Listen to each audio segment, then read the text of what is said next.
ಕ್ರಿಸ್ತ ಯೇಸುವಿನಲ್ಲಿ ಕರೆಯಲ್ಪಟ್ಟ ಎಲ್ಲ ಸಹೋದರ ಸಹೋದರಿಯರಿಗೂ ವಂದನೆಗಳು. ಇವತ್ತಿನ ಪಾಠ ಸೋಲ್ ಅಂದ್ರೆ ಆತ್ಮ. ದೇವರು ಮನುಷ್ಯನನ್ನು ಯಾವ ರೀತಿ ಸೃಷ್ಟಿ ಮಾಡಿದ್ದಾರೆ, ಮರಣದ ನಂತರ ಅವನ ಗತಿ ಏನು, ಮನುಷ್ಯ ಅಂದರೆ ಏನು, ಆತ್ಮ ಅಂದರೆ ಏನು, ಮನುಷ್ಯನ ಬಗ್ಗೆ ಸತ್ಯವೇದ ಏನ್ ಹೇಳುತ್ತದೆ ಎಂದು ಇವತ್ತಿನ ಪಾಠದಲ್ಲಿ ನೋಡೋಣ. ಇದನ್ನು ನಾವು 4 ಭಾಗಗಳಾಗಿ ನೋಡೋಣ. ಮೊದಲನೇ ಭಾಗದಲ್ಲಿ ಆತ್ಮ ಎಂದರೆ ಏನು ಎಂದು ತಿಳಿದುಕೊಳ್ಳೋಣ. ದೇವರು ಮನುಷ್ಯನನ್ನು ಸೃಷ್ಟಿ ಮಾಡಿರುವ ಬಗ್ಗೆ ಒಬ್ಬೊಬ್ಬರಿಗೂ ಒಂದೊಂದು ಅಭಿಪ್ರಾಯ ಇದೆ.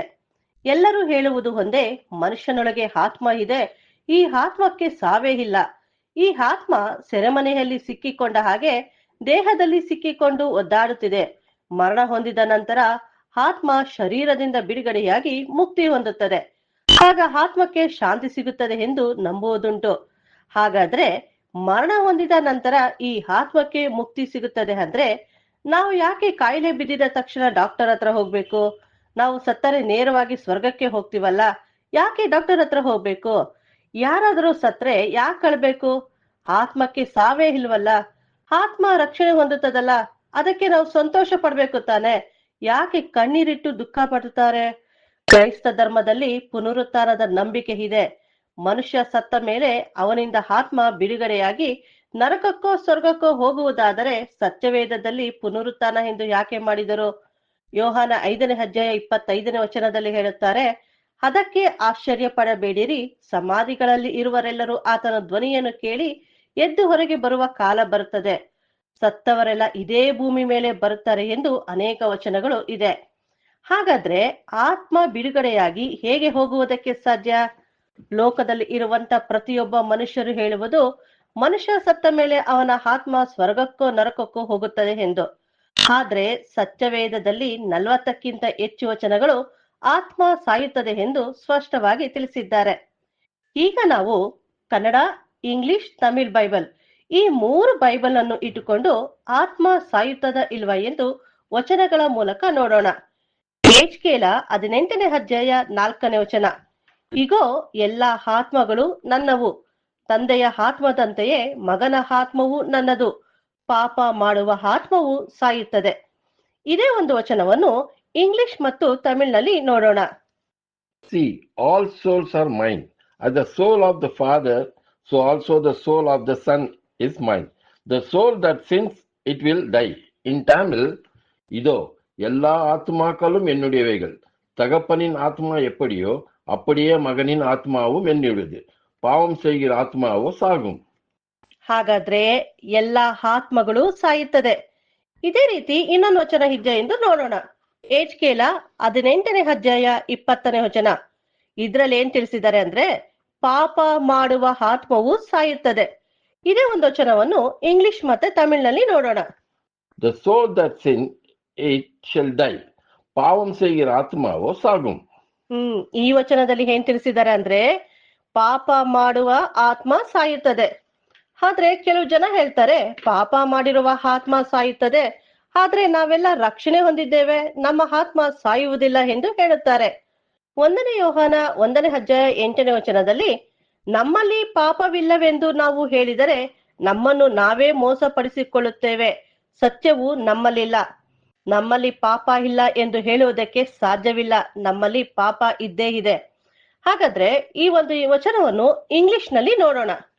If we say that we have no sin, we deceive ourselves and the truth is not in us. ಹಾಗಾದ್ರೆ ಎಲ್ಲರಲ್ಲೂ ಪಾಪ ಇದ್ದೇ ಇದೆ, ನಮ್ಮ ಹತ್ರ ಕೂಡ ಪಾಪ ಇದ್ದೇ ಇದೆ. ಹೀಗಿರ್ಬೇಕಾದ್ರೆ ನಮ್ಮ ಆತ್ಮ ಕೂಡ ಸಾಯ್ಬೇಕು. ಇದನ್ನೇ ತಾನೇ ಸತ್ಯವೇದ ಹೇಳೋದು. ಇನ್ನೊಂದು ವಚನ ನೋಡೋಣ. ಕೀರ್ತನೆ 22ನೇ ಅಧ್ಯಾಯ 29ನೇ ವಚನ, ಭೂಮಿಯ ಮೇಲೆ ಕೊಬ್ಬಿರುವರೆಲ್ಲರೂ ತಿಂದು ಆರಾಧಿಸುವರು, ಮಣ್ಣಿಗೆ ಇಳಿಯುವರೆಲ್ಲರೂ ಅವನ ಮುಂದೆ ನಮಸ್ಕರಿಸುವರು, ಮತ್ತು ಯಾರು ತನ್ನ ಆತ್ಮವನ್ನು ಉಳಿಸಿಕೊಳ್ಳಲಾರರು. ಈ ಒಂದು ವಚನವನ್ನು ಇಂಗ್ಲಿಷ್ ಮತ್ತೆ ತಮಿಳಿನಲ್ಲಿ ನೋಡೋಣ. All they that be fat upon earth shall eat and worship. All they that go down to the dust shall bow before him, and none can keep alive his own soul. In Tamil, ಇಲ್ಲಿ ತನ್ನ ಆತ್ಮವು ಸಾಯದ ರೀತಿಯಲ್ಲಿ ಯಾರು ಉಳಿಸಿಕೊಳ್ಳಲಾರರು ಎಂದು ಹೇಳುತ್ತಾರೆ. ತಮಿಳಿನಲ್ಲಿ, பூமியின் செல்வந்தர் யாவரும் புசித்து பணிந்து கொள்வார்கள். புழுதியில் இருக்கிறவர்கள் யாவரும் அவருக்கு முன்பாக வணங்குவார்கள். ஒருவனும் தன் ಆತ್ಮ ಅಳಿಯಾದಪಡಿ அதை ಕಾಕக்கூடாது.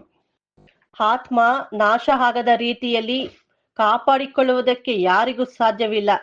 ಹಾಗಾದ್ರೆ ಎಲ್ಲಾ ಆತ್ಮಗಳು ಸಾಯುತ್ತದೆ.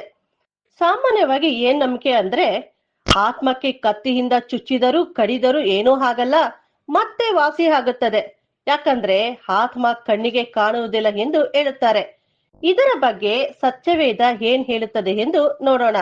ಯೋಬ 27ನೇ ಅಧ್ಯಾಯ 8ನೇ ವಚನ. ಅವರು ಅದರಲ್ಲಿದ್ದ ಎಲ್ಲ ಆತ್ಮಗಳನ್ನು ಕತ್ತಿಯಿಂದ ಹೊಡೆದು ಸಂಪೂರ್ಣವಾಗಿ ನಾಶಪಡಿಸಿದರು.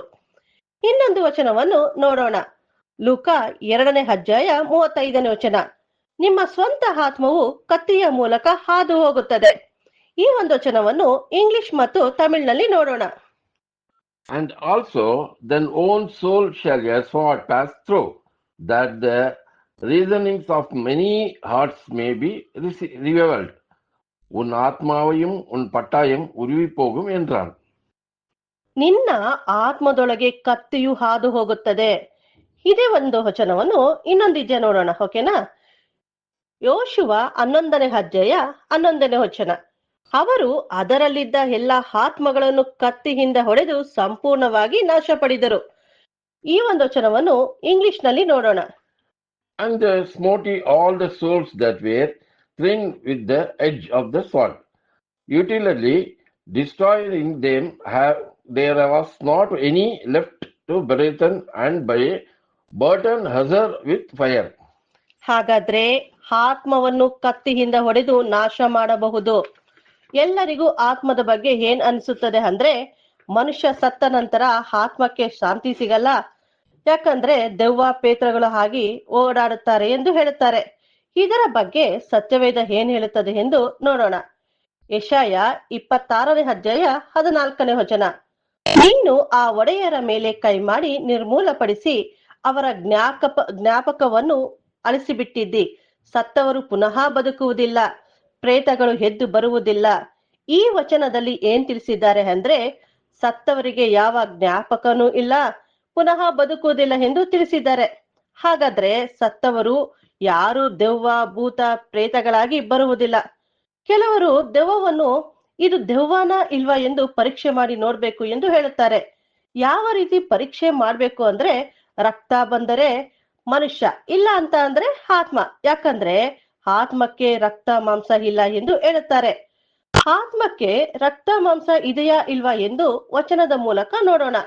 ಯೆರೆಮೀಯ 2ನೇ ಅಧ್ಯಾಯ 34ನೇ ವಚನ. ನಿಮ್ಮ ಸ್ಕರ್ಟ್ಗಳಲ್ಲಿ ಬಡ ಅಮಾಯಕರ ರಕ್ತವು ಕಂಡು ಬರುತ್ತದೆ. ಈ ಒಂದು ವಚನವನ್ನು ಇಂಗ್ಲಿಷ್ ಮತ್ತು ತಮಿಳಿನಲ್ಲಿ ನೋಡೋಣ. Also in these skirts is found the blood of the soul of the poor innocent. In Tamil, உன் வஸ்திர ஓரங்களிலும் குற்றமில்லாத ஏழை ஆத்மாக்களின் ரத்தம் காணப்படுகிறது. ಹಾಗಾದ್ರೆ ಆತ್ಮಗಳಿಗೆ ರಕ್ತ ಮಾಂಸ ಇದೆ. ಸಾಮಾನ್ಯವಾಗಿ ಜನಗಳ ಅಭಿಪ್ರಾಯ ಏನು ಅಂದ್ರೆ ಆತ್ಮ ಬಂದು ನಮಗೆ ಗೊತ್ತಿಲ್ಲದೆ ಊಟ ಮಾಡಿಕೊಂಡು ಹೋಗುತ್ತದೆ ಎಂದು ಹೇಳುತ್ತಾರೆ. ಇನ್ನು ಕೆಲವು ಜನ ಹೇಳ್ತಾರೆ ಆತ್ಮಕ್ಕೆ ಹೊಟ್ಟೆನೇ ಹಸಿಯೋದಿಲ್ಲ ಎಂದು ಹೇಳ್ತಾರೆ. ಆತ್ಮ ಊಟ ಮಾಡುತ್ತದೋ ಇಲ್ಲವೋ ಎಂದು ನೋಡೋಣ. ವಿಮೋಚನೆ ಕಾಂಡ 12ನೇ ಅಧ್ಯಾಯ 4ನೇ ವಚನ. ಮನೆಯವರು ಕುರಿಮರಿಗೆ ತುಂಬಾ ಕಡಿಮೆಯಾಗಿದ್ದರೆ ಅವನು ಮತ್ತು ಅವನ ಮನೆಯ ಪಕ್ಕದಲ್ಲಿರುವ ಅವನ ನೆರೆಯವರು ಅದನ್ನು ಆತ್ಮಗಳ ಸಂಖ್ಯೆಯ ಪ್ರಕಾರ ತೆಗೆದುಕೊಳ್ಳಲಿ. ಇದನ್ನು ಇಂಗ್ಲಿಷ್ ಮತ್ತೆ ತಮಿಳಿನಲ್ಲಿ ನೋಡೋಣ. ಇದೇ ಒಂದು ವಚನವನ್ನು.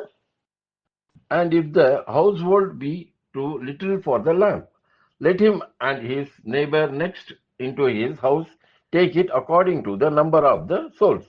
Every man according to the eating shall make your count for the lamb.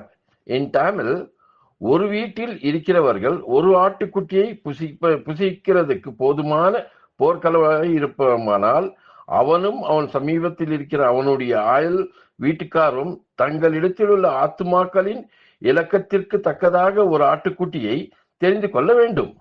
அவனவன் புசிப்புக்கு தக்கதாக இலக்கம் பார்த்து ಆಟುಕುಟಿயை தெரிந்து கொள்ள வேண்டும். ಆತ್ಮಗಳು ಎಷ್ಟು ಆಹಾರ ತಿನ್ನುತ್ತದೋ ಅದರ ಸಂಖ್ಯೆಗಳ ಪ್ರಕಾರ ಕುರಿಮರಿಯನ್ನು ತೆಗೆದುಕೊಳ್ಳಬೇಕು ಎಂದು ಕೊಟ್ಟಿದ್ದಾರೆ. ಹಾಗಾದ್ರೆ ಆತ್ಮ ಆಹಾರ ತಿನ್ನುತ್ತದೆ. ಆತ್ಮಕ್ಕೆ ರಕ್ತ ಮಾಂಸನೂ ಇದೆ. ಆತ್ಮಕ್ಕೆ ಕತ್ತಿಯಿಂದ ಕಡಿಯಬಹುದು, ಚುಚ್ಚಬಹುದು. ಆತ್ಮಕ್ಕೆ ಸಾವು ಇದೆ ಎಂದು ಎಷ್ಟೊಂದು ವಾಕ್ಯಗಳು ಇದೆ.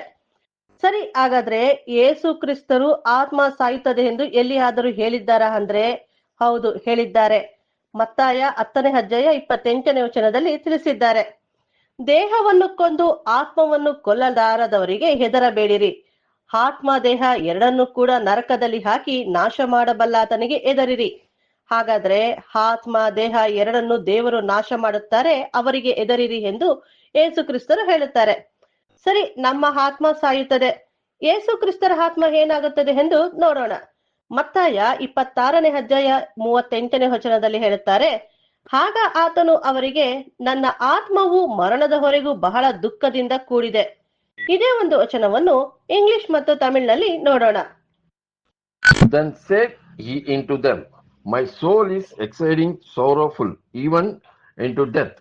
In Tamil, அப்பொழுது அவர் என் ஆத்மா மரணக்கேதுவான துக்கம் கொண்டிருக்கிறது. ಇಲ್ಲಿ ಯೇಸು ಕ್ರಿಸ್ತರ ಆತ್ಮ ಕೂಡ ಸಾಯುತ್ತದೆ ಎಂದು ಹೇಳುತ್ತಾರೆ. ಇನ್ನೊಂದು ವಾಕ್ಯವನ್ನು ಬಹು ಸ್ಪಷ್ಟವಾಗಿ ತಿಳಿಸಿದ್ದಾರೆ. ಯೆಶಾಯ 53ನೇ ಅಧ್ಯಾಯ 10ನೇ ವಚನ, ಅವನನ್ನು ಜಜ್ಜುವುದು ಯೆಹೋವನ ಸಂಕಲ್ಪವಾಗಿತ್ತು.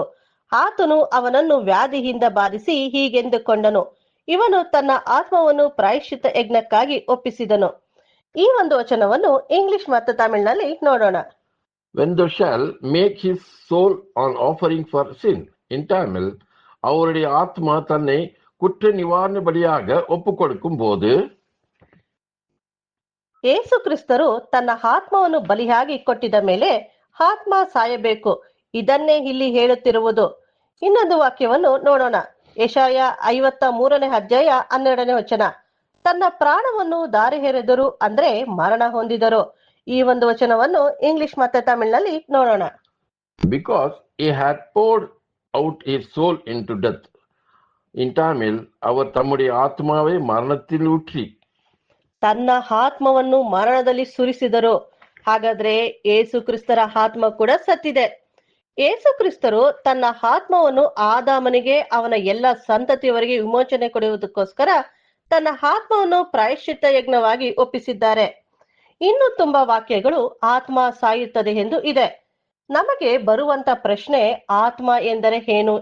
ಇಷ್ಟೊಂದು ವಾಕ್ಯ ಆತ್ಮ ಸಾಯುತ್ತದೆ ಎಂದು ಹೇಳಬೇಕಾದ್ರೆ ಸತ್ಯವೇದದ ಪ್ರಕಾರ ಆತ್ಮ ಎಂದರೆ ಏನು ಎಂದು ನೋಡೋಣ. ಮೊದಲು ಆತ್ಮ ಎಂಬ ಪದ ಎಲ್ಲಿ ಬರುತ್ತದೆ ಅಂದ್ರೆ ಆತ್ಮ ಪದದ ಅರ್ಥ ಕೊಟ್ಟಿದ್ದಾರೆ. ಆದಿಕಾಂಡ 2ನೇ ಅಧ್ಯಾಯ 7ನೇ ವಚನದಲ್ಲಿ, ಕರ್ತನಾದ ದೇವರು ಭೂಮಿಯ ಮಣ್ಣಿನಿಂದ ಮನುಷ್ಯನನ್ನು ರೂಪಿಸಿ ಅವನ ಮೂಗಿನಲ್ಲಿ ಜೀವ ಶ್ವಾಸವನ್ನು ಊದಿದನು, ಆಗ ಮನುಷ್ಯನು ಜೀವಾತ್ಮನಾದನು. ಇದೇ ಒಂದು ವಚನವನ್ನು ಇಂಗ್ಲಿಷ್ ನಲ್ಲಿ ನೋಡೋಣ. And the Lord God formed man from the dust of the ground, and breathed into his nostrils the breath of life, and man became a living soul. ಈ ಒಂದು ವಾಕ್ಯದಲ್ಲಿ ಆತ್ಮ ಅನ್ನೋ ಪದ ಮೊದಲನೇ ಸಾರಿ ಸೋಲ್ ಎಂದು ಬರುವುದು ಈ ಒಂದು ವಚನದಲ್ಲೇ. ತಮಿಳಿನಲ್ಲಿ ನೋಡೋಣ. தேவனாகிய கர்த்தர் மனுஷனை பூமியின் மண்ணினாலே உருவாக்கி ஜீவ சுவாசத்தை அவன் நாசியிலே ஊதினார், ಮನುಷ್ಯನ್ ಜೀವಾತ್ಮವಾನಾನ್. ಮನುಷ್ಯನನ್ನು ನೆಲದ ಮಣ್ಣಿನಿಂದ ರೂಪಿಸಿ ಜೀವಶ್ವಾಸ ಕೊಟ್ಟರು. ಯಾವಾಗ ಜೀವಶ್ವಾಸ ಬಂತೋ ಆಗ ಮನುಷ್ಯ ಬದುಕುವ ಆತ್ಮನಾದ. ಇಲ್ಲಿ ಸರಿಯಾಗಿ ಅನುವಾದ ಮಾಡಿದ್ದಾರೆ. ಸತ್ಯವೇದದ ಪ್ರಕಾರ ಆತ್ಮ ಎಂದರೇನು ಎಂದು ಕೊಟ್ಟಿದ್ದಾರೆ. ಆ ದೇಹಕ್ಕೆ ಕಣ್ಣು, ಕಿವಿ, ಬಾಯಿ, ಹೃದಯ ಇತ್ತು, ಆದ್ರೆ ಅದು ಯಾವುದು ಕೆಲಸ ಮಾಡ್ತಿರ್ಲಿಲ್ಲ. ರಕ್ತ ಇತ್ತು, ಆದ್ರೆ ರಕ್ತ ಸಂಚಾರ ಮಾಡ್ತಿರ್ಲಿಲ್ಲ. ಬರೀ ದೇಹ ಮಾತ್ರ ಇತ್ತು. ದೇವರು ಆ ದೇಹಕ್ಕೆ ಜೀವಶ್ವಾಸ ಕೊಟ್ಟರು. ಯಾವಾಗ ಜೀವಶ್ವಾಸ ಕೊಟ್ರೋ ಆಗ ಮನುಷ್ಯ ಬದುಕುವ ಆತ್ಮನಾದ. ಮನುಷ್ಯ ಆತ್ಮನಾಗಿದ್ದು ಯಾವಾಗ ಅಂದ್ರೆ ದೇಹದ ಜೊತೆಗೆ ಜೀವಶ್ವಾಸ ಸರಿಯಾಗಿ ಸೇರಿಕೊಂಡಾಗ ಮನುಷ್ಯ ಬದುಕುವ ಆತ್ಮನಾದ. ಆತ್ಮ ಎಂದರೆ ಮನುಷ್ಯನೇ ಹೊರತು ಮನುಷ್ಯನಲ್ಲಿ ಯಾವ ಆತ್ಮ ಇಲ್ಲ. ಹಾಗಾದ್ರೆ ಬರೀ ದೇಹ ಆತ್ಮನ ಅಂದ್ರೆ ಬರೀ ದೇಹ ಆತ್ಮ ಆಗುವುದಕ್ಕೆ ಸಾಧ್ಯವಿಲ್ಲ. ಹಾಗಾದ್ರೆ ಬರೀ ಜೀವಶ್ವಾಸ ಆತ್ಮನ ಅಂದ್ರೆ ಇಲ್ಲ, ಎರಡು ಒಟ್ಟಿಗೆ ಸೇರಬೇಕು. ದೇಹ ಪ್ಲಸ್ ಜೀವಶ್ವಾಸ ಎರಡು ಸೇರಿದರೇನೆ ಮನುಷ್ಯ ಬದುಕುವ ಜೀವಾತ್ಮನಾಗುವುದಕ್ಕೆ ಸಾಧ್ಯ. ಇದು ಹೇಗೆ ಎಂದು ಒಂದು ಉದಾಹರಣೆಯನ್ನು ನೋಡೋಣ. ಟಿವಿ ಇದ್ದರೆ ಅದರಲ್ಲಿ ಪ್ರೋಗ್ರಾಮ್ ಬರುತ್ತಾ ಅಂದ್ರೆ ಬರೋದಿಲ್ಲ. ಈ ಟಿವಿಗೆ ಕರೆಂಟ್ ಇದ್ದರೇನೆ ಪ್ರೋಗ್ರಾಂ ಬರುವುದಕ್ಕೆ ಸಾಧ್ಯ. ಇದೇ ರೀತಿ ದೇಹದ ಜೊತೆ ಜೀವಶ್ವಾಸ ಸೇರಿದರೇನೆ ಮನುಷ್ಯ ಬದುಕುವ ಆತ್ಮನಾಗುವುದಕ್ಕೆ ಸಾಧ್ಯ. ಆತ್ಮ ಎಂಬ ಪದ ಆದಿಕಾಂಡ 1ನೇ ಅಧ್ಯಾಯ 2ನೇ ಅಧ್ಯಾಯದಲ್ಲಿ ಸುಮಾರು 30ಕ್ಕಿಂತ ಅಧಿಕವಾಗಿ ಬರುತ್ತದೆ. ಆದ್ರೆ ಈ ಎಲ್ಲಾ ಜಾಗದಲ್ಲಿ ಭಾಷಾಂತರ ಮಾಡುವಾಗ ಪ್ರಾಣಿ ಪ್ರಾಣ ಎಂದು ಬರೆದಿದ್ದಾರೆ. ಅದಕ್ಕೆ ಓದುವವರಿಗೆ ಅದರ ಅರ್ಥ ಗೊತ್ತಾಗುವುದಿಲ್ಲ. ಜೀವಿಸುವಂತ ಆತ್ಮ ಎಂದು ಅಥವಾ ಶ್ವಾಸವುಳ್ಳ ಆತ್ಮ ಎಂದು ಬರೆಯಬೇಕಿತ್ತು. ಆದಿಕಾಂಡ 1ನೇ ಅಧ್ಯಾಯ 20ನೇ ವಚನ. ದೇವರು ಮಹಾ ಜಲಚರಗಳನ್ನು, ನೀರಿನಲ್ಲಿ ತುಂಬಿರುವ ಸಕಲ ವಿಧವಾದ ಜೀವಿಗಳನ್ನು ಸೃಷ್ಟಿ ಮಾಡಿದರು. ಇಲ್ಲಿ ಜೀವಿಗಳು ಎಂದು ಬರೆದಿದ್ದಾರೆ. ಒರಿಜಿನಲ್ ಬೈಬಲ್ನಲ್ಲಿ ಜೀವವುಳ್ಳಂತ ಆತ್ಮಗಳು ಎಂದು ಇದೆ. ಇಲ್ಲಿ ಜೀವಿಗಳು, ಜೀವವುಳ್ಳಂತ ಆತ್ಮಗಳು ಎಂದು ಬಂತು. ಆದ್ರೆ ಭಾಷಾಂತರ ಮಾಡುವಾಗ ತಪ್ಪಾಗಿ ಮಾಡಿದ್ದಾರೆ. ಯಾಕೆಂದ್ರೆ ಅವರಿಗೆ ಆತ್ಮ ಸಾಯೋದಿಲ್ಲ, ಮನುಷ್ಯ ಸತ್ತ ತಕ್ಷಣ ಅವನ ಆತ್ಮ ಅಲ್ಲಿ ಹೋಗುತ್ತದೆ, ಇಲ್ಲಿ ಹೋಗುತ್ತದೆ ಎಂದು ಅವರ ಅಭಿಪ್ರಾಯ. ಗೂಗಲ್ನಲ್ಲಿ ಗ್ರೀಕ್ ಮತ್ತು ಇಬ್ರಿಯ ಭಾಷೆಯಲ್ಲಿ ಆತ್ಮ ಪದದ ಅರ್ಥ ಹುಡುಕಿದರೆ ನಮಗೆ ಸಿಗುತ್ತದೆ. ಹಳೆ ಒಡಂಬಡಿಕೆ ಪುಸ್ತಕ ಬರೆದಿರುವುದು ಇಬ್ರಿಯ ಭಾಷೆಯಲ್ಲಿ, ಹೊಸ ಒಡಂಬಡಿಕೆ ಪುಸ್ತಕ ಬರೆದಿರುವುದು ಗ್ರೀಕ್ ಭಾಷೆಯಲ್ಲಿ. ಇಬ್ರಿಯ ಭಾಷೆಯಲ್ಲಿ ಆತ್ಮಗೆ ನೆಫೇಶ ಎಂಬ ಪದ ಬರುತ್ತೆ. ಈ ಪದ ಅರ್ಥ ಜೀವವುಳ್ಳ ಅಥವಾ ಶ್ವಾಸವುಳ್ಳ ಜೀವಿ ಎಂದು ಅರ್ಥ. ಇದು ಬೈಬಲ್ನಲ್ಲಿ 436 ಸಾರಿ ಬರುತ್ತದೆ. ಇದನ್ನ 36 ವಿಧವಾದಂತ ರೀತಿಯಲ್ಲಿ ಭಾಷಾಂತರ ಮಾಡಿದ್ದಾರೆ. ಇದು ಹಳೆ ಒಡಂಬಡಿಕೆ. ಇದೇ ರೀತಿ ಹೊಸ ಒಡಂಬಡಿಕೆಯಲ್ಲಿ ಗ್ರೀಕ್ ಭಾಷೆಯಲ್ಲಿ ಬರುವಂತ ಪದ ಸೂಚಿ. ಇದನ್ನ ಸೋಲ್ ಎಂದು ಮಾಡಿದ್ದಾರೆ. ಇದು ಕೂಡ ಅದೇ ಅರ್ಥ, ಜೀವ ಶ್ವಾಸವುಳ್ಳಂತ ಜೀವಿ ಎಂದು. ಇದು 56 ಸಾರಿ ಬರುತ್ತದೆ. 4 ವಿಧವಾದಂತ ರೀತಿಯಲ್ಲಿ ಭಾಷಾಂತರ ಮಾಡಿದ್ದಾರೆ. ಆದ್ದರಿಂದ ಓದುವವರಿಗೆ ಅರ್ಥ ಮಾಡಿಕೊಳ್ಳುವುದಕ್ಕೆ ಕಷ್ಟವಾಗುತ್ತದೆ.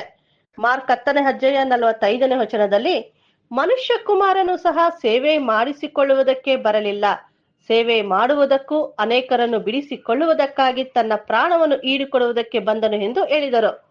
ಇದೇ ಪದ ಯೆಶಾಯ 53ನೇ ಅಧ್ಯಾಯ 10ನೇ ವಚನದಲ್ಲಿ ತನ್ನ ಆತ್ಮವನ್ನು ಪ್ರಾಯಶ್ಚಿತ ಯಜ್ಞಕ್ಕಾಗಿ ಒಪ್ಪಿಸಿದರು ಎಂದು ಕೊಟ್ಟಿದ್ದಾರೆ. ಇಲ್ಲಿ ಸರಿಯಾಗಿ ಒಂದು ಪದವನ್ನು ಹಾಕಿದ್ದಾರೆ. ಯೇಸು ಕ್ರಿಸ್ತರು ಆದಾಮನನ್ನು ವಿಮೋಚನೆ ಮಾಡುವುದಕ್ಕೆ ತನ್ನ ಆತ್ಮವನ್ನು ದೇವರಿಗೆ ಒಪ್ಪಿಸಿಕೊಟ್ಟರು. ಆತ್ಮ ಎಂದು ಬರೆಯಬೇಕು, ಆದರೆ ಪ್ರಾಣ ಎಂದು ಹಾಕಿದ್ದಾರೆ. ಮಾರ್ಕ್ 8ನೇ ಅಧ್ಯಾಯ 35ರಿಂದ 37ನೇ ವಚನ. ತನ್ನ ಪ್ರಾಣವನ್ನು ಉಳಿಸಿಕೊಳ್ಳುವವನು ಅದನ್ನು ಕಳೆದುಕೊಳ್ಳುವನು, ಆದರೆ ನನ್ನ ನಿಮಿತ್ತ ಮತ್ತು ಸುವಾರ್ತೆಗಾಗಿ ತನ್ನ ಪ್ರಾಣವನ್ನು ಕಳೆದುಕೊಳ್ಳುವನು ಅದನ್ನು ಉಳಿಸುತ್ತಾನೆ. ಮನುಷ್ಯನು ಇಡೀ ಜಗತ್ತನ್ನು ಗಳಿಸಿದರೆ ಮತ್ತು ತನ್ನ ಆತ್ಮವನ್ನು ಕಳೆದುಕೊಂಡರೆ ಅವನಿಗೆ ಏನು ಪ್ರಯೋಜನ? ಅಥವಾ ಮನುಷ್ಯನು ತನ್ನ ಆತ್ಮಕ್ಕೆ ಬದಲಾಗಿ ಏನು ಕೊಡುವನು? ಕನ್ನಡದಲ್ಲಿ ಎಲ್ಲಾ ಕಡೆ ಪ್ರಾಣ ಎಂದು ಬಂತು. ಇಂಗ್ಲಿಷ್ ನಲ್ಲಿ ಏನ್ ಬಂದಿದೆ ಎಂದು ನೋಡೋಣ. For whosoever will save his life shall lose it, but whosoever shall lose his life for my sake and the gospel's, the same shall save it. For what shall it profit a man if he shall gain and the whole world and lose his own soul? Or what shall a man give in exchange for his soul? English ನಲ್ಲಿ ಮೇಲ್ಗಡೆ life ಎಂದು ಬಂತು, ಕೆಳಗೆ ಸೋಲ್ ಎಂದು ಬಂತು. ಆದ್ರೆ ಕನ್ನಡದಲ್ಲಿ ಮೇಲೆ ಕೆಳಗೆ ಎಲ್ಲಾ ಕಡೆ ಪ್ರಾಣ ಎಂದು ಹಾಕಿದ್ದಾರೆ. ಇಲ್ಲಿ ಸೋಲ್ ಎಂದು ಬಂದಿದ ತಕ್ಷಣ ಕನ್ನಡದಲ್ಲಿ ಆತ್ಮ ಎಂದು ಹಾಕಬೇಕಿತ್ತು. ಆದ್ರೆ ಕನ್ನಡದಲ್ಲಿ ಆತ್ಮ ಎಂದು ಹಾಕಿಲ್ಲ. ನಮಗೆ ಏನ್ ತಿಳಿಯುತ್ತದೆ ಅಂದ್ರೆ ಬೈಬಲ್ನ ಭಾಷಾಂತರ ಮಾಡುವಾಗ ಅವರಿಗೆ ಹೇಗೆ ಅಭಿಪ್ರಾಯ ಬರುತ್ತದೋ, ಹೇಗೆ ಹೊಂದಾಣಿಕೆ ಆಗುತ್ತದೋ ಆ ರೀತಿಯಾಗಿ ಭಾಷಾಂತರ ಮಾಡಿದ್ದಾರೆ. ಎಲ್ಲಾ ಕಡೆ ಒಂದೇ ರೀತಿಯಾಗಿ ಪ್ರಾಣ ಎಂದು ಬರೆಯಬಹುದಿತ್ತು, ಇಲ್ಲ ಅಂದ್ರೆ ಆತ್ಮ ಎಂದು ಬರೆಯಬಹುದಿತ್ತು. ಯಾಕೆ ಒಂದೊಂದು ಕಡೆ ಒಂದೊಂದು ರೀತಿಯಲ್ಲಿ ಹಾಕಬೇಕಿತ್ತು? ಇಬ್ರಿಯ ಮತ್ತು ಗ್ರೀಕ್ ಭಾಷೆಯಲ್ಲಿ ನೋಡಿದರೆ ಸರಿಯಾಗಿ ಕೊಟ್ಟಿದ್ದಾರೆ. ದೇವರು ಆದಾಮನಿಗೆ ಕೊಟ್ರಲ್ಲ ಜೀವಶ್ವಾಸ, ಈ ಜೀವಶ್ವಾಸಕ್ಕೆ ಬರುವಂತ ಪದ ಇಬ್ರಿಯ ಭಾಷೆಯಲ್ಲಿ ರೌ, ಇಂಗ್ಲಿಷ್ ನಲ್ಲಿ ಸ್ಪಿರಿಟ್ ಎಂದು ಇದೆ. ಇದರ ಅರ್ಥ ಜೀವಶ್ವಾಸ ಎಂದು. ಹೊಸ ಒಡಂಬಡಿಕೆಯಲ್ಲಿ ಸ್ಪಿರಿಟ್ಗೆ ಗ್ರೀಕ್ ಭಾಷೆಯಲ್ಲಿ ಬಳಸಿರುವ ಪದ ನ್ಯೂಮಾ ಎಂಬ ಪದ ಬಳಸಿದ್ದಾರೆ. ಇದರ ಅರ್ಥ ಕಣ್ಣಿಗೆ ಕಾಣಿಸದ ಒಂದು ಅದ್ಭುತವಾದಂತ ಶಕ್ತಿ. ಉದಾಹರಣೆ ಒಂದು ನೋಡೋಣ. ಎಲೆಕ್ಟ್ರಿಕ್ ಕಂಬದಲ್ಲಿ ಕರೆಂಟ್ ಇರುತ್ತದೆ, ಅದು ನಮಗೆ ಗೊತ್ತಾಗುವುದಿಲ್ಲ. ಕರೆಂಟ್ ಕಣ್ಣಿಗೆ ಕಾಣುವುದಿಲ್ಲ, ಆದರೂ ಅದಕ್ಕೆ ಶಕ್ತಿ ಇದೆ. ಆದಿಕಾಂಡದಲ್ಲಿ ಜೀವಶ್ವಾಸ ಎಂದು ಇರುವಂತ ಪದವನ್ನು ಸತ್ಯವೇದದಲ್ಲಿ ಬೇರೆ ಬೇರೆ ರೀತಿಯಲ್ಲಿ ಭಾಷಾಂತರ ಮಾಡಿದ್ದಾರೆ. ಯೋಹಾನ 4ನೇ ಅಧ್ಯಾಯ 24ನೇ ವಚನ. ದೇವರು ಆತ್ಮ ಸ್ವರೂಪನು. ಆತನನ್ನು ಆರಾಧಿಸುವವರು ಆತ್ಮೀಯ ರೀತಿಯಲ್ಲಿ ಸತ್ಯಕ್ಕೆ ತಕ್ಕ ಹಾಗೆ ಆರಾಧಿಸಬೇಕು. ಆತ್ಮ ಸ್ವರೂಪನು ಅಂದ್ರೆ ದೇವರು ಕಣ್ಣಿಗೆ ಕಾಣಿಸುವುದಿಲ್ಲ, ಆದರೂ ಅವರ ಪ್ರಭಾವ ಎಲ್ಲಾ ಕಡೆ ಇದೆ. ಅಪೊಸ್ತಲ ಕೃತ್ಯಗಳು 19ನೇ ಅಧ್ಯಾಯ 21ನೇ ವಚನ. ಯೆರೂಸಲೇಮಿಗೆ ಹೋಗಬೇಕೆಂದು ಮನಸ್ಸಿನಲ್ಲಿ ಉದ್ದೇಶಿಸಿ ಅಲ್ಲಿಗೆ ಹೋದ ಮೇಲೆ ಎಂದು ಕೊಟ್ಟಿದ್ದಾರೆ. ಇದೇ ಒಂದು ವಚನವನ್ನು ಇಂಗ್ಲಿಷ್ ನಲ್ಲಿ ಏನ್ ಬರುತ್ತೆ ಎಂದು ನೋಡೋಣ. After these things were over, Paul purposed in the spirit to go to Jerusalem. English ನಲ್ಲಿ ಸ್ಪಿರಿಟ್ ಎಂದು ಬಂತು. ಇದೇ ಪದ ಕನ್ನಡದಲ್ಲಿ ಮನಸ್ಸಿನಲ್ಲಿ ಎಂದು ಹಾಕಿದ್ದಾರೆ. ಯಾಕೆ ಸ್ಪಿರಿಟ್ಗೆ ಕನ್ನಡದಲ್ಲಿ ಮನಸ್ಸು ಎಂದು ಹಾಕಿದ್ದಾರೆ ಅಂದ್ರೆ, ಮನಸ್ಸು ಕಣ್ಣಿಗೆ ಕಾಣುವುದಿಲ್ಲ, ಆದರೂ ಪ್ರಭಾವ ಇದೆ, ಶಕ್ತಿ ಇದೆ. ಅದಕ್ಕೆ ಎಷ್ಟೋ ಜನ ಹೇಳುತ್ತಾರೆ, ನನ್ನ ಮನಸ್ಸು ನಿನ್ಗೆ ಅರ್ಥ ಆಗೋದಿಲ್ವಾ ಎಂದು ಹೇಳುತ್ತಾರೆ. ನಮ್ಮ ಮನಸ್ಸು ಕಾಣುವುದಿಲ್ಲ. ಮನಸ್ಸು ಅಂದ್ರೆ ನಮ್ಮ ಒಂದು ಫೀಲಿಂಗ್, ಅದು ಕಣ್ಣಿಗೆ ಕಾಣೋದಿಲ್ಲ. ಇಂಗ್ಲಿಷ್ ನಲ್ಲಿ ಸೋಲ್ ಎಂದರೆ ತಮಿಳ್ ಕನ್ನಡದಲ್ಲಿ ಆತ್ಮ ಎಂದು ಬರುತ್ತದೆ. ಇಂಗ್ಲಿಷ್ ನಲ್ಲಿ ಸೋಲ್ ಎಂದು ಬಂತು, ಕನ್ನಡದಲ್ಲಿ ತಮಿಳ್ನಲ್ಲಿ ಆತ್ಮ ಎಂದು ಬಂತು. ಇಂಗ್ಲಿಷ್ ನಲ್ಲಿ ತಮಿಳ್ನಲ್ಲಿ ಬೇರೆ ಬೇರೆ ಪದಗಳು ಇದೆ, ಆದ್ರೆ ಕನ್ನಡದಲ್ಲಿ ಒಂದೇ ಪದ ಹಾಕಿದ್ದಾರೆ. ಆದ್ದರಿಂದ ಹಾಗೆ ಓದಿದರೆ ನಮಗೆ ಅರ್ಥವಾಗುವುದಿಲ್ಲ. ಇಂಗ್ಲಿಷ್ ನಲ್ಲಿ ಸ್ಪಿರಿಟ್ ಎಂದು ಇದೆ, ತಮಿಳ್ನಲ್ಲಿ ಆವಿ ಎಂದು ಕೊಟ್ಟಿದ್ದಾರೆ, ಕನ್ನಡದಲ್ಲಿ ಆತ್ಮ ಎಂದು ಬರುತ್ತದೆ. ಒಂದೊಂದು ಕಡೆ ಒಂದೊಂದು ರೀತಿಯಲ್ಲಿ ಬರೆದಿದ್ದಾರೆ. ಇಂಗ್ಲಿಷ್ ನಲ್ಲಿ ಸೋಲ್ಗೂ ಸ್ಪಿರಿಟ್ಗೂ ವ್ಯತ್ಯಾಸ ಇದೆ. ಎರಡು ಒಂದೇ ಅಲ್ಲ. ಎರಡು ಒಂದೇ ಆಗಿದ್ದರೆ ಒಂದೇ ರೀತಿ ಹಾಕುತ್ತಿದ್ದರು. ಆದರೆ ಕನ್ನಡದಲ್ಲಿ ಸೋಲ್ಗೂ ಆತ್ಮ ಅಂತ ಹಾಕಿದ್ದಾರೆ, ಸ್ಪಿರಿಟ್ಗೂ ಆತ್ಮ ಎಂದು ಹಾಕಿದ್ದಾರೆ. ಈ ರೀತಿ ಹಾಕಿದರೆ ಓದುವವರಿಗೆ ಹೇಗೆ ಅರ್ಥವಾಗುತ್ತದೆ? ಇಂಗ್ಲಿಷ್ ನಲ್ಲಿ ಎಲ್ಲೆಲ್ಲಿ ಸೋಲ್ ಎಂದು ಸ್ಪಿರಿಟ್ ಎಂದು ಬರುತ್ತದೆ, ಅಲ್ಲೆಲ್ಲ ಕನ್ನಡದಲ್ಲಿ ಆತ್ಮ ಅಂತ ಹಾಕಿದ್ದಾರೆ. ಅದಕ್ಕೆ ನಾವು ಕನ್ನಡ, ಇಂಗ್ಲಿಷ್, ತಮಿಳ್ ಈ 3 ಬೈಬಲ್ ಅನ್ನು ಇಟ್ಕೊಂಡು ನೋಡಿದರೆ ಅರ್ಥವಾಗುತ್ತದೆ. ಜೀವಶ್ವಾಸ ಎಂದರೆ ಕಣ್ಣಿಗೆ ಕಾಣದ ಅದ್ಭುತವಾದಂತ ಶಕ್ತಿ. ಕನ್ನಡದಲ್ಲಿ ಶ್ವಾಸ ಎಂದು ಉಪಯೋಗಿಸಿದ್ದಾರೆ. ಆದಾಮನನ್ನು ನೆಲದ ಮಣ್ಣಿನಿಂದ ರೂಪಿಸಿ ಜೀವಶ್ವಾಸವನ್ನು ಊದಿದನು, ಅವನು ಬದುಕುವ ಮನುಷ್ಯನಾದನು. ಇದರಲ್ಲಿ ಬರೀ ಶ್ವಾಸ ಇದೆ, ಆಕ್ಸಿಜನ್ ನಲ್ಲಿ ಜೀವ ಇಲ್ಲ. ಆಕ್ಸಿಜನ್ ನಲ್ಲಿ ಜೀವಶ್ವಾಸ ಏನಾದರೂ ಇದ್ದಿದ್ದರೆ ಎಲ್ಲಾರು ಮನೆಗಳಲ್ಲಿ ಆಕ್ಸಿಜನ್ ಇಟ್ಕೊಂಡು ನಾವು ಸಾಯುವಂತ ಸಮಯದಲ್ಲಿ ಈ ಒಂದು ಆಕ್ಸಿಜನ್ ಉಪಯೋಗಿಸಿಕೊಂಡು ಬದುಕಬಹುದು ಎಂದು ಎಲ್ಲಾರು ಮನೆಗಳಲ್ಲಿ ಇಟ್ಕೊಳ್ತಿದ್ರು. ಇದು ಬರೀ ಆಕ್ಸಿಜನ್, ಆದ್ರೆ ಬರೀ ಶ್ವಾಸ. ಆ ಶ್ವಾಸದಲ್ಲಿ ಜೀವಿಸುವುದಕ್ಕೆ ಅಧಿಕಾರ ದೇವರಿಂದ ಮಾತ್ರ ಕೊಡುವುದಕ್ಕೆ ಸಾಧ್ಯ. ಇದೇ ಜೀವಶ್ವಾಸವನ್ನು ಆದಾಮನಿಗೂ ಪ್ರಾಣಿಗೂ ಕೊಟ್ಟಿರುವುದು. ಇದರಲ್ಲಿ ಏನ್ ವ್ಯತ್ಯಾಸ ಮಾಡಿಲ್ಲ. ಪ್ರಸಂಗಿ 3ನೇ ಅಧ್ಯಾಯ 19ರಿಂದ 21ನೇ ವಚನ. ಮನುಷ್ಯನ ಗತಿಯು ಪಶುವಿನ ಗತಿಯು ಒಂದೇ. ಪಶುವಿಗೆ ಸಾವು ಬರುವ ಹಾಗೆ ಮನುಷ್ಯನಿಗೂ ಬರುವುದು. ಎಲ್ಲಕ್ಕೂ ಪ್ರಾಣ ಒಂದೇ. ಮನುಷ್ಯನು ಪಶುವಿಗಿಂತ ಶ್ರೇಷ್ಠನಲ್ಲ. ಎಲ್ಲ ಬರೀ ಗಾಳಿಯೇ. ಎಲ್ಲ ಪ್ರಾಣಿಗಳು ಒಂದೇ ಸ್ಥಳಕ್ಕೆ ಹೋಗುವವು. ಎಲ್ಲ ಮಣ್ಣಿನಿಂದಾದವು, ಎಲ್ಲ ಮಣ್ಣಿಗೆ ಪುನಃ ಸೇರುವವು. ಮನುಷ್ಯನ ಆತ್ಮವು ಮೇಲಕ್ಕೆ ಏರುತ್ತದೋ, ಪಶುವಿನ ಆತ್ಮವು ಕೆಳಕ್ಕೆ ಇಳಿದು ಭೂಮಿಗೆ ಸೇರುತ್ತದೋ ಯಾರಿಗೆ ಗೊತ್ತು? ಇಲ್ಲಿ ಯಾರಿಗೂ ಗೊತ್ತಿಲ್ಲ ಎಂದು ಹೇಳುತ್ತಾರೆ. ಎಲ್ಲರಿಗೂ ಜೀವಶ್ವಾಸ ಒಂದೇ. ಎಲ್ಲರೂ ಒಂದೇ ಸ್ಥಳಕ್ಕೆ ಹೋಗುತ್ತಾರೆ. ಎಲ್ಲಾ ಪುನಃ ಮಣ್ಣಿಗೆ ಹೋಗುತ್ತದೆ. ಪ್ರಾಣಿಗೂ ಮನುಷ್ಯನಿಗೂ ಏನ್ ವ್ಯತ್ಯಾಸ ಎಂದು ನೋಡೋಣ.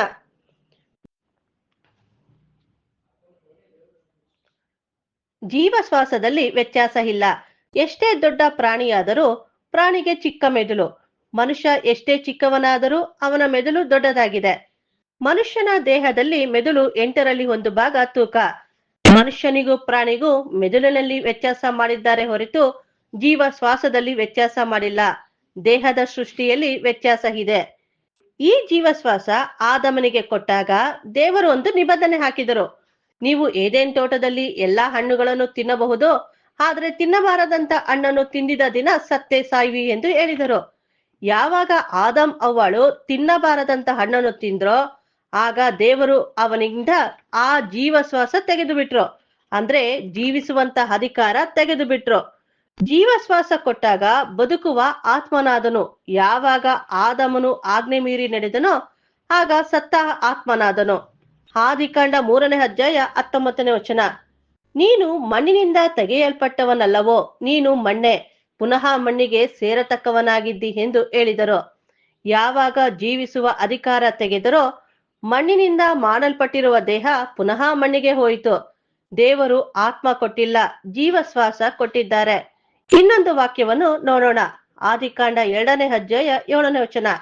ಕರ್ತನಾದ ದೇವರು ಭೂಮಿಯ ಮಣ್ಣಿನಿಂದ ಮನುಷ್ಯನನ್ನು ರೂಪಿಸಿ ಅವನ ಮೂಗಿನಲ್ಲಿ ಜೀವ ಶ್ವಾಸವನ್ನು ಊದಿದನು. ಆಗ ಮನುಷ್ಯನು ಜೀವಾತ್ಮನಾದನು. ಇಲ್ಲಿ ಜೀವಶ್ವಾಸ ಊದಿದರು. ಹಾಗಾದ್ರೆ ದೇವರ ಹತ್ತಿರ ಜೀವಶ್ವಾಸ ಹೋಗಬೇಕು. ಪ್ರಸಂಗಿ 12ನೇ ಅಧ್ಯಾಯ 7ನೇ ವಚನದಲ್ಲಿ ಮಣ್ಣು ಭೂಮಿಗೆ ಸೇರಿ ಇದ್ದ ಹಾಗಾಗುವುದು, ಜೀವಶ್ವಾಸವು ತನ್ನನ್ನು ದಯಪಾಲಿಸಿದ ದೇವರ ಬಳಿಗೆ ಸೇರುವುದು. ದೇವರು ಕೊಟ್ಟಿರುವುದು ಜೀವಶ್ವಾಸ ಹೊರತು ಆತ್ಮ ಅಲ್ಲ. ಜೀವಶ್ವಾಸ ದೇವರು ತೆಗೆದುಕೊಂಡರು ಅಂದರೆ ಅರ್ಥ ಏನು ಎಂದು ಒಂದು ಉದಾಹರಣೆ ನೋಡೋಣ. ನಾವು ಒಂದು ಮನೆಯನ್ನು ಲೀಸ್ಗೆ ತೆಗೆದುಕೊಳ್ಳುತ್ತೇವೆ. ಆಗ ಆ ಮನೆಯಲ್ಲಿ ವಾಸ ಮಾಡುವ ಅಧಿಕಾರ ನಮಗೆ ಬರುತ್ತದೆ. ಆ ಅಧಿಕಾರ ಕಣ್ಣಿಗೆ ಕಾಣಿಸೋದಿಲ್ಲ. ಮನೆ ಲೀಸ್ ಹಾಕಿದ ಅವಧಿ ಮುಗಿದ ನಂತರ ಆ ಮನೆ ಓನರ್ಗೆ ಹೋಗುತ್ತದೆ.